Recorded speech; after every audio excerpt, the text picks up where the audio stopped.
ಕೇಳ್ತಾ ಇದ್ದೀರಾ, ಇದು ಕೆಎಲ್ಇ ವೇಣುಧ್ವನಿ 90.4 FM. ನಮ್ಮ ಇಂದಿನ ವಿಶೇಷ ಕಾರ್ಯಕ್ರಮದಲ್ಲಿ ಬೆಳಗಾವಿಯ ಶಿಕ್ಷಕರಾದಂತಹ NF ಕಿತ್ತೂರ್ ಅವರು ಈದ್ ಎ ಮಿಲಾದ್ ಕುರಿತು ಮಾಹಿತಿಯನ್ನ ಹಂಚಿಕೊಳ್ಳಲಿದ್ದಾರೆ. Akashvani radio KLE FM Venudhwani ಆತ್ಮೀಯ ಅಭಿಮಾನಿ ಕೇಳುಗರಿಗೆ ಹಾಗೂ ನನ್ನ ವಿಶ್ವದ ಸಮಸ್ತ ಬಂಧು ಬಾಂಧವರಿಗೆ ಈದ್ ಎ ಮಿಲಾದ್ ಹಬ್ಬದ ಹೃತ್ಪೂರ್ವಕ ಶುಭಾಶಯಗಳು. ನಾನು NF Kittur, precious blossom English ಮಾಧ್ಯಮ ಪ್ರೌಢಶಾಲೆ, ಹಿಂದವಾಡಿ, ಬೆಳಗಾವಿ. ಇದೀಗ ಈದ್ ಎ ಮಿಲಾದ್ ಪ್ರಯುಕ್ತ ವಿಶ್ವ ಕಂಡ ವಿಶಿಷ್ಟ ಪ್ರವಾದಿ ಎಂಬ ವಿಷಯದ ಬಗೆಗೆ ಸಂಕ್ಷಿಪ್ತ ಮಾಹಿತಿಯನ್ನ ಪ್ರಸ್ತುತಪಡಿಸುತ್ತೇನೆ. ವಿಶ್ವದ ಎಲ್ಲಾ ಗಿಡಮರಗಳನ್ನು ಲೇಖನಿ ಅಥವಾ ಪೆನ್ನು ಮಾಡಿ ಈ ಭೂಮಂಡಲವನ್ನೇ ಬಿಳಿಯ ಹಾಳೆಯನ್ನಾಗಿ ಮಾಡಿ ಸಪ್ತ ಸಾಗರಗಳನ್ನು ಶಾಹಿ ಅಥವಾ ಮಷಿಯನ್ನಾಗಿ ಮಾಡಿ ಪ್ರವಾದಿಯವರ ಸಹನೆ, ಶಾಂತಿ, ತಾಳ್ಮೆ, ಕಾರ್ಯವೈಖರಿಯನ್ನು ಬರೆಯಲು ಹೊರಟರೆ ಸಾಲದು ಎಂಬಂತೆ ಅವರ ಇತಿಹಾಸವಿದೆ. ಸಾಗರದಲ್ಲಿ ಒಂದು ಸೂಜಿಯನ್ನು ಮುಳುಗಿಸಿ ತೆಗೆದಾಗ ಸೂಜಿಗೆ ಎಷ್ಟು ನೀರು ಹತ್ತಿರುವುದೋ ಅಷ್ಟು ಮಾತ್ರ ನಾನು ಪ್ರವಾದಿಯವರ ಬಗೆಗೆ ಹೇಳಲು ಪ್ರಯತ್ನ ಪಡುತ್ತೇನೆ. ಪ್ರವಾದಿ ಮೊಹಮ್ಮದ್ ಸಲ್ಲಲ್ಲಾಹು ಅಲೈಹಿ ವಸಲ್ಲಂ ಅವರ ಮಹಾನ್ ವ್ಯಕ್ತಿತ್ವದ ಬಗೆಗೆ ಸಹಸ್ರಾರು ದಾರ್ಶನಿಕರು ತಮ್ಮ ತಮ್ಮ ಅಭಿಪ್ರಾಯಗಳನ್ನು ವ್ಯಕ್ತಪಡಿಸಿದ್ದಾರೆ. ಅವರ ಜೀವನ ತೆರೆದ ಗ್ರಂಥ.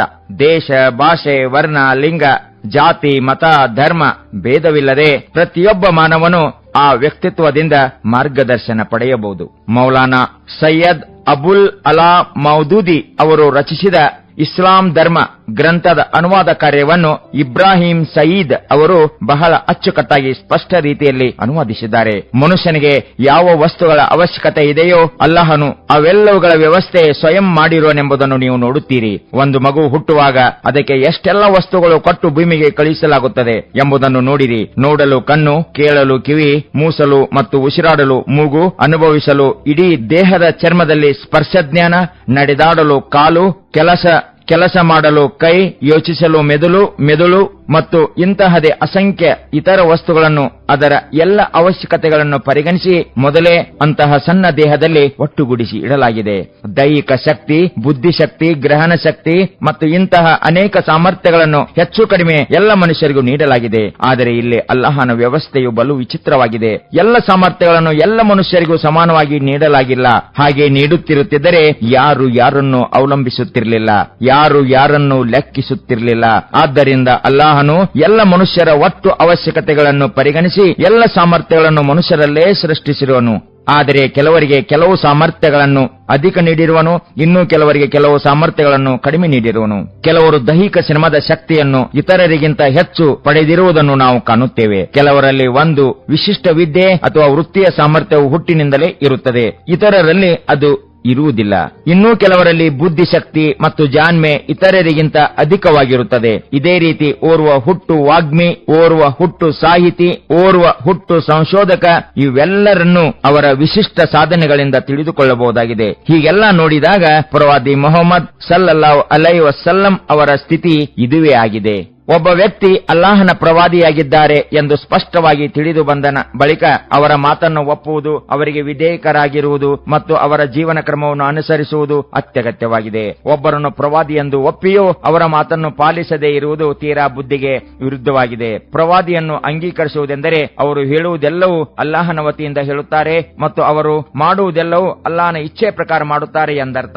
ನೀವು ಗಣಿತ ಶಾಸ್ತ್ರ ಓದಿದ್ದರೆ ಒಂದು ಮಾತು ನಿಮಗೆ ಚೆನ್ನಾಗಿ ತಿಳಿದಿರಬಹುದು. ಒಂದು ಬಿಂದುವಿನಿಂದ ಇನ್ನೊಂದು ಬಿಂದುವಿನ ತನಕ ಲಂಬ ರೇಖೆಯು ಕೇವಲ ಒಂದೇ ಆಗಿರುವುದು ಸಾಧ್ಯ. ಅದರ ಹೊರತು ಎಷ್ಟು ರೇಖೆಗಳನ್ನು ಎಳೆದರೂ ಅವೆಲ್ಲವೂ ವಕ್ರವಾಗಿರುವವು ಅಥವಾ ಇನ್ನೊಂದು ಬಿಂದುವಿಗೆ ತಲುಪಲಾರವು. ಸತ್ಯದ ಮಾರ್ಗದ ಸ್ಥಿತಿಯು ಇದುವೇ ಆಗಿದೆ. ಇದನ್ನೇ ಇಸ್ಲಾಮಿನ ಭಾಷೆಯಲ್ಲಿ ಸಿರಾತುಲ್ ಮುಸ್ತಕೀಮ್ ಅರ್ಥಾತ್ ಸನ್ಮಾರ್ಗ ಎನ್ನುತ್ತಾರೆ. ಇಸ್ಲಾಂ ಧರ್ಮದ ಪ್ರಕಾರ ಅಲ್ಲಾಹನ ಕೊನೆಯ ಪ್ರವಾದಿ ಮುಹಮ್ಮದ್ ಸಲ್ಲಲ್ಲಾಹು ಅಲೈಹಿ ವಸಲ್ಲಂ ಅವರ ಜನನ ರಬಿಯುಲ್ ಅವ್ವಲ್ 9ನೇ ದಿನಾಂಕ ಕ್ರಿಸ್ತಶಕ 571 ಏಪ್ರಿಲ್ 20ರಂದು ಮಕ್ಕಾ ಪಟ್ಟಣದಲ್ಲಿ ಆಯಿತು. ಇವರು ಇಡೀ ವಿಶ್ವದ ಪ್ರಭುವಾದ ಅಲ್ಲಾಹನ ವತಿಯಿಂದ ಬಂದಂತಹ ಪ್ರವಾದಿಯೂ ಲೋಕ ನಾಯಕರೂ ಆಗಿದ್ದಾರೆ. ನಿರಕ್ಷರಿಯಾದ ಪ್ರವಾದಿಯವರಿಗೆ ಅಲ್ಲಾಹನ ವಾಣಿಯು ಪವಿತ್ರ ಕುರ್ಆನ್ ಜಿಬ್ರೇಲ್ ಎಂಬ ದೇವದೂತನ ಮುಖಾಂತರ ಅವತೀರ್ಣವಾಗುತ್ತದೆ. ತಂದೆ ತಾಯಿಗಳಾದ ಅಮೀನಾ ಮತ್ತು ಅಬ್ದುಲ್ಲಾ ಬಾಲ್ಯದಲ್ಲಿಯೇ ತೀರಿ ಹೋಗುತ್ತಾರೆ. 40ನೇ ವರ್ಷದಲ್ಲಿ ಪ್ರವಾದಿತ್ವ ಲಭಿಸುತ್ತದೆ. ನಂತರ 23 ವರ್ಷಗಳಲ್ಲಿ ಇಸ್ಲಾಂ ಧರ್ಮವನ್ನು ಪರಿಪೂರ್ಣಗೊಳಿಸುತ್ತಾರೆ. 10 ವರ್ಷ ಮಕ್ಕಾದಲ್ಲಿ ಹಾಗೂ 13 ವರ್ಷ ಮದೀನಾದಲ್ಲಿ ಅನೇಕ ಸಂಕಟಗಳನ್ನು ಸಹಿಸಿ ಅಲ್ಲಾಹನ ಸಂಪ್ರೀತಿಗಾಗಿ ಅಂದಿನ ಕೆಡುಕುಗಳ ವಿರುದ್ಧ ಹೋರಾಡಿ ಶ್ರೇಷ್ಠ ಜೀವನ ಪದ್ಧತಿಯಾದ ಇಸ್ಲಾಮನ್ನು ಸಂಸ್ಥಾಪಿಸುತ್ತಾರೆ. ಅಂತೆಯೇ ಇಸ್ಲಾಂನ ಪರಮೋಚ್ಚ ಧರ್ಮಗುರು ಪ್ರವಾದಿ ಮುಹಮ್ಮದ್ ಸಲ್ಲಲ್ಲಾಹು ಅಲೈಹಿ ವಸಲ್ಲಮರ ಜನ್ಮದಿನವನ್ನು ಈದ್ ಎ ಮಿಲಾದ್ ಎಂದು ಆಚರಿಸಲಾಗುತ್ತದೆ. 6ನೇ ಶತಮಾನದಲ್ಲಿಯೇ ಉಚ್ಚ ನೀಚ ಮನೋಭಾವದ ವಿರುದ್ಧ ಸಮರ ಸಾರಿದವರು ಪ್ರವಾದಿ ಮುಹಮ್ಮದ್ ಸಲ್ಲಲ್ಲಾಹು ಅಲೈಹಿ ವಸಲ್ಲಂ ಅವರು. ಇತಿಹಾಸದ ದಿಕ್ಕನ್ನು ಬದಲಾಯಿಸಿದವರಲ್ಲಿ ಪ್ರವಾದಿ ಮುಹಮ್ಮದ್ ಸಲ್ಲಲ್ಲಾಹು ಅಲೈಹಿ ವಸಲ್ಲಮರ ಪಾತ್ರವು ಅತ್ಯಂತ ಪ್ರಮುಖವಾಗಿದೆ. ಮಾನವ ಕುಲವನ್ನು ಅಜ್ಞಾನದ ಅಂಧಕಾರದಿಂದ ಜ್ಞಾನದ ಬೆಳಕಿನೆಡೆಗೆ, ಹಳೆಯ ರೂಢಿ ಸಂಪ್ರದಾಯಗಳಿಂದ ಸರಿಯಾದ ಮಾರ್ಗದೆಡೆಗೆ, ಹಿರಿಯರ ಅಂದಾನುಕರಣೆಯಿಂದ ಬುದ್ಧಿ ಹಾಗೂ ವಿಚಾರಗಳ ಕಡೆಗೆ ತಿರುಗಿಸಿದ ಕೀರ್ತಿ ಈ ಮಹಾನ್ ವ್ಯಕ್ತಿಗಳಿಗೆ ಸಲ್ಲುತ್ತದೆ. 40 ವರ್ಷಗಳವರೆಗೆ ಯಾವುದೇ ಶಾಲೆಯಲ್ಲಾಗಲಿ ಮದರ್ಸಾದಲ್ಲಾಗಲಿ ವಿದ್ಯೆ ಕಲಿಯದ ಈ ವ್ಯಕ್ತಿಯು ಇದ್ದಕ್ಕಿದ್ದ ಹಾಗೆ ಯಾರೂ ನುಡಿಯದಿದ್ದ, ಮುಂದೆ ಯಾರೂ ನುಡಿಯಲಾರದ ಚಾತುರ್ಯ ಹಾಗೂ ಸೂಕ್ಷ್ಮ ಮಾತುಗಳನ್ನು ಜನರ ಮುಂದಿಡುತ್ತಾರೆ. ಈ ಸಮಾಜ ಸೇವಕರು ಇಡೀ ಜನಾಂಗದ ನಾಗರಿಕತೆ, ಆಚಾರ ವಿಚಾರ, ಕೊಡುಗೆ, ಉಡುಗೆ ತೊಡುಗೆ, ರೀತಿ ನೀತಿ, ಸಂಸ್ಕೃತಿಯನ್ನು ಬದಲಿಸಿ ಅವರ ಅಸಭ್ಯತೆಯನ್ನು ಉನ್ನತ ಮಟ್ಟದ ಸಭ್ಯತೆಯಲ್ಲಿ, ಅದರ ಪಶುತ್ವವನ್ನು ಉನ್ನತ ಮಟ್ಟದ ಸಂಸ್ಕೃತಿಯಲ್ಲಿ, ಅವರ ಅವಿವೇಕತೆ ಹಾಗೂ ಹೇಯ ನಡತೆಯನ್ನು ಸೌಜನ್ಯ ಪ್ರೀತಿ ಹಾಗೂ ಉನ್ನತ ಮಟ್ಟದ ನಾಗರಿಕರನ್ನಾಗಿ ಮಾಡಿದರು. ಹೆಣ್ಣು ಮಕ್ಕಳನ್ನು ಜೀವಂತ ಹೂಳುತ್ತಿದ್ದ ಕಠೋರ ಹೃದಯಗಳನ್ನು ಪರಿವರ್ತಿಸಿ ತಾಯಿಯ ಪಾದದಡಿ ಸ್ವರ್ಗವಿದೆ ಎಂಬ ಉದಾತ್ತ ಭಾವನೆಯತ್ತ ತಿರುಗಿಸಿ ಹೆಣ್ಣಿನ ಸ್ಥಾನಮಾನಗಳನ್ನು ಉನ್ನತಿಗೊಳಿಸಿದರು. ಗುಲಾಮ ಪದ್ಧತಿಯನ್ನು ತೊಲಗಿಸಿ ಎಲ್ಲರೂ ಸಮಾನರು ಎಂಬ ಘೋಷಣೆಯಿಂದ ಗುಲಾಮಗಿರಿಯಿಂದ ಮುಕ್ತಿ ದೊರಕಿಸಿದ ಮಹೋನ್ನತ ವ್ಯಕ್ತಿಯಾದರು. ಜಾಗತಿಕ ರಂಗದಲ್ಲಿ ಗತಿಸಿದ ಎಲ್ಲ ನಾಯಕರುಗಳನ್ನು ಹೋಲಿಸಿದಾಗ ಅವರು ಒಂದೊಂದು ವರ್ಚಸ್ಸನ್ನು ಮಾತ್ರ ಹೊಂದಿರುತ್ತಾರೆ. ಆದರೆ ಪ್ರತಿಯೊಂದು ರಂಗದಲ್ಲಿ ಪರಿಪೂರ್ಣ ಧ್ಯಾನ ಹೊಂದಿರುವ ಏಕೈಕ ಪ್ರವಾದಿ ಸಲ್ಲಲ್ಲಾಹು ಅಲೈಹಿ ವಸಲ್ಲಂ ಅವರು ಎಂದು ಗೋಚರಿಸುತ್ತಾರೆ.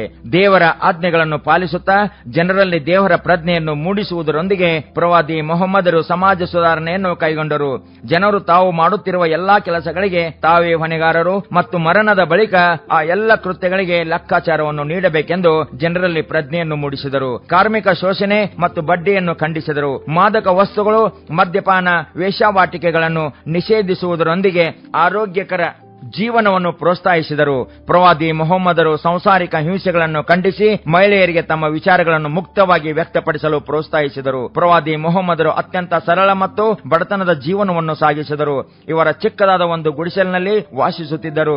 ಇವರು ತಮ್ಮ ಕೈಗಳಿಂದಲೇ ತಮ್ಮ ಪಾದರಕ್ಷೆಗಳನ್ನು ಸರಿಪಡಿಸಿಕೊಳ್ಳುತ್ತಿದ್ದರು. ಹಾಲು ಕರೆಯುತ್ತಿದ್ದರು, ಒಲೆಯನ್ನು ಗುಡಿಸಿ ಶುಚಿಗೊಳಿಸುತ್ತಿದ್ದರು, ಬೆಂಕಿ ಉರಿಸುತ್ತಿದ್ದರು, ಅಡಿಗೆ ಕೆಲಸದಲ್ಲಿ ಮನೆಯವರಿಗೆ ಸಹಾಯ ಮಾಡುತ್ತಿದ್ದರು. ಪ್ರವಾದಿಯವರ ಮದೀನಾ ಜೀವನದ ಅಂತಿಮ ಘಟ್ಟದಲ್ಲಿ ಆ ಪಟ್ಟಣವು ಸಮೃದ್ಧಿಯ ನೆಲೆವೀಡಾಗಿತ್ತು. ಬೆಳ್ಳಿ ಬಂಗಾರಗಳ ಹೊಳೆ ಹರಿಯಿತು. ಆದರೆ ಆ ಶ್ರೀಮಂತಿಕೆಯ ದಿನಗಳಲ್ಲಿಯೂ ಅರೇಬಿಯಾದ ರಾಜನ ಒಲೆಯಲ್ಲಿ ಹೊಗೆಯಾಡದ ಅದೆಷ್ಟೋ ವಾರಗಳು ಕಳೆದು ಹೋಗಿವೆ. ಖರ್ಜೂರ ಮತ್ತು ನೀರು ಮಾತ್ರ ಅವರ ಆಹಾರವಾಗಿತ್ತು. ಪ್ರವಾದಿ ಮೊಹಮ್ಮದರ ಕುರಿತು ನಾಡಿನ ಖ್ಯಾತ ಸಾಹಿತಿ ಡಾಕ್ಟರ್ ದೇ ಜವರೇಗೌಡರು ಈ ರೀತಿ ಬರೆಯುತ್ತಾರೆ: ಅರೇಬಿಯಾದ ಮರುಭೂಮಿಯಲ್ಲಿ ಆಧ್ಯಾತ್ಮಿಕ ಪ್ರವಾಹವನ್ನು ಹರಿಸಿ ಧಾರ್ಮಿಕ ಬೀಜವನ್ನು ಬಿತ್ತಿ ಉಚ್ಚ ಸಂಸ್ಕೃತಿಯ ಬೆಳಕನ್ನು ಪಡೆದು ಇಡೀ ಜಗತ್ತಿಗೆ ಹಂಚಿದ ಪುಣ್ಯಜೀವಿ ಮೊಹಮ್ಮದರು. ಲಾ ಇಲಾಹ ಇಲ್ಲಲ್ಲಾಹು ಮಂತ್ರ ಜ್ಯೋತಿಯಿಂದ ಇಡೀ ವಿಶ್ವವನ್ನೇ ಬೆಳಗಿಸಿದ ಮಹಾತ್ಮರಿವರು. ಇತಿಹಾಸವನ್ನು ನಿರ್ಮಿಸಿದ ಈ ಭವ್ಯ ಮಾನವ ಈ ನೆಲದ ಮೇಲೆ ಇರದೇ ಇದ್ದರೆ ಜಗತ್ತು ಅಜ್ಞಾನಾಂಧಕಾರದಲ್ಲಿ ಮೌಢ್ಯ ಮಾಲಿನ್ಯಗಳ ಅನಾಗರಿಕತೆಯಲ್ಲಿ ತೊಳಲಾಡುತ್ತಿತ್ತೆಂಬುದರಲ್ಲಿ ಅನುಮಾನವಿಲ್ಲ. ಮೈಸೂರು ವಿಶ್ವವಿದ್ಯಾಲಯದ ನಿವೃತ್ತ ಪ್ರಾಚಾರ್ಯರಾದ ಪ್ರೊಫೆಸರ್ ಕೆ.ಎಸ್. ರಾಮಕೃಷ್ಣರಾವ್ ತಮ್ಮ ಕೃತಿಯೊಂದರಲ್ಲಿ ಈ ರೀತಿಯಾಗಿ ಬರೆಯುತ್ತಾರೆ: ಮುಹಮ್ಮದರ ವ್ಯಕ್ತಿತ್ವವನ್ನು ಸಂಪೂರ್ಣವಾಗಿ ಗ್ರಹಿಸಲು ಕಷ್ಟ ಸಾಧ್ಯ. ಅದರ ಒಂದು ಸಣ್ಣ ಅಂಶವನ್ನು ಗ್ರಹಿಸಲು ನನಗೆ ಸಾಧ್ಯವಾಗಿದೆ. ಎಂಥ ಹೃದಯಾಂಗಮ ಬಹುಮುಖ ಪ್ರತಿಭೆ ಎಂದು ಬರೆದಿದ್ದಾರೆ.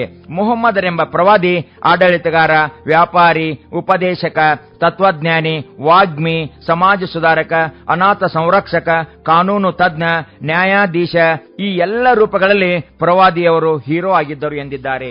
ಹಿಂದೂ ಧರ್ಮದ ಮಹಾನ್ ವಿದ್ವಾಂಸರಾದ ಪಂಡಿತ್ ವೇದ್ ಪ್ರಕಾಶ್ ಉಪಾಧ್ಯಾಯ್ ಅವರು ಸಂಸ್ಕೃತದ ಮಹಾನ್ ಪಂಡಿತರಾಗಿದ್ದರು ಮತ್ತು ಅಲಹಾಬಾದ್ ವಿಶ್ವವಿದ್ಯಾಲಯದಲ್ಲಿ ಅವರು ಸಂಶೋಧಕ ವಿದ್ವಾಂಸಕರಾಗಿ ಕಾರ್ಯನಿರ್ವಹಿಸುತ್ತಿದ್ದರು. ವೇದ ಉಪನಿಷತ್ತುಗಳ ಹಲವಾರು ವರ್ಷಗಳ ಕಠಿಣ ಅಧ್ಯಯನ ಮತ್ತು ಸಂಶೋಧನೆಯ ನಂತರ ಅವರು 1969ರಲ್ಲಿ ಕಲ್ಕಿ ಅವತಾರ್ ಔರ್ ಮುಹಮ್ಮದ್ ಸಾಹೇಬ್ ಎಂಬ ಪುಸ್ತಕವನ್ನು ಪ್ರಕಟಿಸಿದರು. ಆ ಪುಸ್ತಕದ ಮೂಲಕ ಪ್ರವಾದಿ ಮೊಹಮ್ಮದರೇ ಅಂತಿಮ ಋಷಿ ಅಥವಾ ಕೊನೆಯ ಪ್ರವಾದಿ ಎಂದು ಸಾಬೀತುಪಡಿಸಿದರು. ಪ್ರವಾದಿಗಳು ಬೋಧಿಸಿದ ವಿಶ್ವ ಬಾಂಧವ್ಯ ಮತ್ತು ಮಾನವನ ಸಮಾನತೆಯ ಸಂದೇಶವು ಮಾನವ ಕುಲದ ಉದ್ಧಾರಕ್ಕೆ ಮುಹಮ್ಮದ್ ಅವರು ನೀಡಿದ ಅಮೂಲ್ಯ ಕೊಡುಗೆಯಾಗಿದೆ.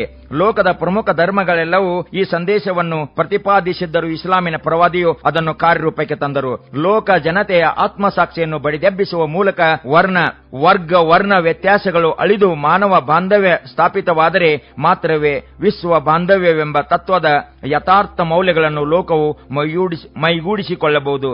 ಈ ವಾಸ್ತವದ ಕುರಿತು ಸರೋಜಿನಿ ನಾಯ್ಡು ಅವರು ಹೀಗೆ ಹೇಳಿದ್ದಾರೆ: ಪ್ರಜಾಪ್ರಭುತ್ವವನ್ನು ಪ್ರತಿಪಾದಿಸಿ ಅದನ್ನು ಕಾರ್ಯರೂಪಕ್ಕೆ ತಂದ ಪ್ರಥಮ ಧರ್ಮವೇ ಇಸ್ಲಾಂ. ಮಸೀದಿಯ ಮಿನಾರ್ಗಳಲ್ಲಿ ಶಬ್ದ ದುಂದುಬಿ ಮೊಳಗುವಾಗ ಭಕ್ತರು ಮಸೀದಿಯಲ್ಲಿ ಒಟ್ಟು ಸೇರುತ್ತಾರೆ.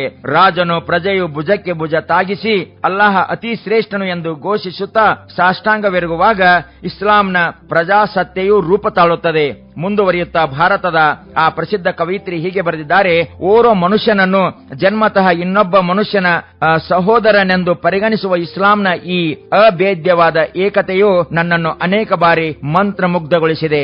ಈಜಿಪ್ಟ್, ಅಲ್ಜೀರಿಯಾ, ಭಾರತ್ ಮತ್ತು ಟರ್ಕಿಯ ವ್ಯಕ್ತಿಗಳು ಲಂಡನ್ನಲ್ಲಿ ಭೇಟಿಯಾದರೆ ಅವರಿಗೆ ಓರ್ವ ಭಾರತೀಯ ಇನ್ನೋರ್ವ ಈಜಿಪ್ಟ್ ನವನೆಂಬುದು ಒಂದು ಸಮಸ್ಯೆಯೇ ಆಗಿರುವುದಿಲ್ಲ.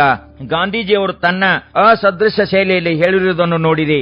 ಸ್ಪೇನ್ಗೆ ನಾಗರಿಕತೆಯನ್ನು ಕೊಡುಗೆಯಿತ್ತ ಮೊರೊಕ್ಕೋದಲ್ಲಿ ಪ್ರಕಾಶದ ದೀಪ ಬೆಳಗಿದ ಲೋಕಕ್ಕೆ ಸಹೋದರತೆಯ ಸುಸಂದೇಶವನ್ನ ದಯಪಾಲಿಸಿದ ಇಸ್ಲಾಂ ದಕ್ಷಿಣ ಆಫ್ರಿಕಾವನ್ನು ಪ್ರವೇಶಿಸುತ್ತಿರುವುದನ್ನು ಕಂಡು ಐರೋಪ್ಯರು ಭಯಪಡುತ್ತಿದ್ದಾರೆಂದು ಯಾರೋ ಹೇಳಿದರು. ದಕ್ಷಿಣ ಆಫ್ರಿಕನ್ನರು ಬಿಳಿಯರೊಂದಿಗೆ ಸಮಾನತೆಯನ್ನು ಕೇಳಲಾರಂಭಿಸುವರೆಂಬುದೇ ಅವರು ಇಸ್ಲಾಂನ ಆಗಮನದ ಬಗ್ಗೆ ಭಯಪಡುತ್ತಿರುವುದಕ್ಕೆ ಕಾರಣ. ಸೋದರತೆಯು ಒಂದು ಪಾಪವೆಂದರೆ ಅವರು ಭಯಪಡಲೇಬೇಕು. ವರ್ಗಗಳು ಪರಸ್ಪರ ಸಮಾನತೆಯನ್ನು ಘೋಷಿಸಿತೆಂಬುದೇ ಅವರ ಭೀತಿಯಾಗಿದ್ದರೆ ಅವರ ಭೀತಿಯು ನಿರಾಧಾರವಲ್ಲವೆಂಬುದು ನಿಜ. ವರ್ಗ ಮತ್ತು ವರ್ಣ ವ್ಯತ್ಯಾಸಗಳು ಉಚ್ಚಾಟಿಸಿದಾಗ ಇಸ್ಲಾಮಿನ ಅಂತಾರಾಷ್ಟ್ರೀಯ ಮೇಳದ ಅದ್ಭುತಕರ ನೋಟಕ್ಕೆ ವರ್ಷಂಪ್ರತಿ ಹಜ್ ವೇಳೆಯಲ್ಲಿ ಲೋಕವು ಸಾಕ್ಷಿ ನಿಲ್ಲುತ್ತದೆ. ಯುರೋಪಿನ ಮಾತ್ರವಲ್ಲ, Africa, Arabia, Iran, Bharat, China ಮೊದಲಾದ ವಿವಿಧ ದೇಶಗಳ ಜನರು ಒಂದು ದಿವ್ಯ ಮನೆತನದ ಸದಸ್ಯರಂತೆ ಒಂದುಗೂಡುತ್ತಾರೆ. ಎಲ್ಲರ ವಸ್ತ್ರಧಾರಣೆಯು ಒಂದೇ ರೀತಿ, ಬಿಳಿ ಬಣ್ಣದ 2 ತುಂಡು ಬಟ್ಟೆ, ಒಂದನ್ನು ಉಟ್ಟು ಇನ್ನೊಂದನ್ನು ಹೆಗಲಿಗೆ ಹಾಕುವುದು. ಅಹಂಕಾರ, ಆಡಂಬರಗಳಿಲ್ಲದೆ ಅಲ್ಲಾಹನೇ ಅಪ್ಪನೇ ನೀನು ಏಕನಾಗಿರುವಿ, ನಾನಿದೋ ನಿನಗೆ ಕರೆಗೆ ಕೊಡುತ್ತಿದ್ದೇನೆ ಎಂದು ಪುನರುಚ್ಚರಿಸುತ್ತಾ ಆತ ಮುಂದೆ ಸಾಗುತ್ತಾನೆ. ಚಿಕ್ಕವನನ್ನು ದೊಡ್ಡವನಿಂದ ಪ್ರತ್ಯೇಕಿಸಿ ತಿಳಿಯುವ ಯಾವುದೇ ಗುರುತು ಅಲ್ಲಿಲ್ಲ. ಈ ರೀತಿ ಪ್ರತಿಯೊಬ್ಬ ಹಜ್ ಯಾತ್ರಿಕನು ಇಸ್ಲಾಮಿನ ಸಾರ್ವಲೌಕಿಕ ಸಂದೇಶವನ್ನು ಮೈಗೂಡಿಸಿ ಮನೆಗೆ ಮರಳುತ್ತಾನೆ. ಧನ್ಯವಾದಗಳು.